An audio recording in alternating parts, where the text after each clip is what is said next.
All right, it's I wanna recording. make sure that, you know, you can- It's recording. It's recording. Hi there. This is Alan Zhang for Intro Public Speaking, and today I'll be giving my presentation, persuasive presentation. Let's begin. As you can see, these are my five audience members here. Can you guys all please wave to the camera? Thank you. And well, I guess I'll start. So, title Scam Likely. In today's age, where criminals can gain access to your credit card details easily, it has become increasingly harder to answer the phone when an unknown number calls. From pyramid schemes to potential scams and frauds, answering a call from an unknown number always seems like taking a risk. For my presentation today, I will persuade you as to why telemarketing should be made illegal.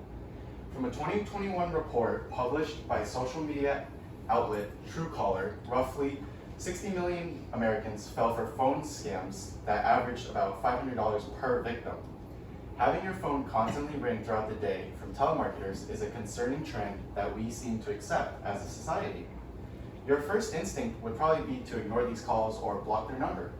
However, phone telemarketers have become smarter and mask their phone numbers to trick you into picking up. These tactics include having the same area code or having a similar number to yours. Being constantly called by telemarketers myself, I was fed up with the blatant invasion of privacy. On a daily basis, I would receive anywhere from 3 to 10 phone calls a day that were just a complete waste of my time. According to data journalist Sam Cook in 2021, scammers have begun to use hijacked social security numbers and relevant information to get victims to answer the phone. Telemarketing is a huge problem, and not just in the US, but on a global scale. Fixing this problem requires cooperation on a federal level to keep users safe from targeted attacks planned by criminals. Let's take a look at the costs and problems that telemarketing has created. The telemarketing industry that lies in a gray to black market has incurred major financial damages to US consumers. According to Megan Lenhart of CNBC News on June 21st of 2021, Americans have lost almost $30 billion solely to telemarketing scam calls that pretended to represent the IRS. Criminals targeted victims to persuade them to hand over important credentials that resulted in fraudulent transactions. In a case study conducted by Novri Badogi in 2017 on scams, extortion, impersonation, and phone spoofing, criminals have been able to replicate identities that represent legitimate businesses and entities. For example, criminals are now able to call from encrypted numbers and have the incoming caller ID displayed as a reputable government, business, or organization. Furthermore, the method by which these white-collar criminals use this information is purely immoral. Whether these operations are legal or illegal, telemarketers use emotional manipulation to coerce victims into buying products or giving away important credentials. In a peer-reviewed article titled "Examining the Influence of Emotional Arousal and Scam Preventive Messaging on Susceptibility to Scams" by Hoi Ying Liu on September 8th of 2020, researchers found that targets were approached by seemingly legitimate businesses over the phone, who then preyed on emotions of greed and desire, as well as weakness and desperation. In this conducted study, researchers found that elderly aged 65 to 80 were at higher risk to be victims of these types of scams. This report even found that some legitimate telemarketing fronts were selling data in bulk to illegal sources and providing credit card details for abuse. So what are some possible solutions in place that can fix this problem? Although there are already a few implementations in place for this problem, they are not up to date and do not protect consumers from advanced tactics used by telemarketers. One way that the US government can prevent these types of attacks would be social identities and caller IDs linked to phone numbers. Restriction among opening phone lines should be filtered and have a new know your customer approach to having access to a phone line.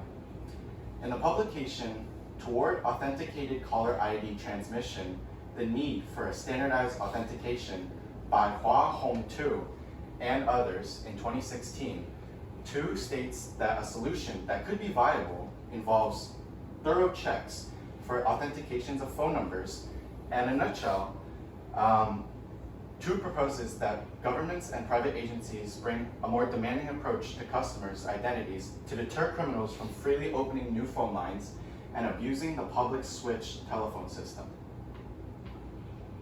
Another solution that has been proposed might be that Matthew Funk and Matthew Ayers' Marketing Privacy, a solution for the blight of telemarketing and spam and junk mail, states that involving a centralized form of regulation across carrier services and governments to deter scammers from calling US citizens without consent. Now, what would the world look like without these proposed solutions? In 10 to 20 years, these recommendations are ignored, your phones will be constantly flooded with spam calls and potential fraud risks. The problems that telemarketers bring to society is very real, and without action, soon, the way that we communicate with each other will change in a negative direction. If we decide to take action now and fight for our rights and privacy concerns, we can imagine a world down the future where we are protected by consumer rights to not be pestered and exposed to identity theft. As we segue towards the end of this presentation, the key takeaways here that are important to remember are that telemarketing operations have caused billions of dollars in damages to millions of US consumers, and the way to prevent these financial losses is to bring a consolidated form of prevention that actively monitors fraud and scams. Many consumers have come forward from these damages, and the financial damages that have incurred fuel the economy of the black market. Legislation is slow to improve these measures, with carrier companies lobbying against these regulations due to the business that these telemarketers bring by using carriers as a service. Imagining a world without telemarketing industry is easy. The nuisance of picking up your phone only to be met with potential fraud and identity theft should not be accepted socially.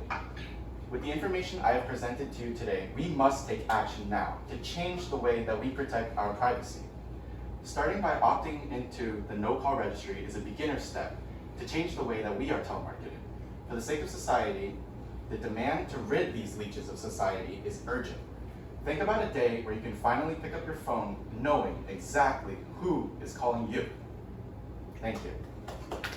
I will now take questions. Ramos?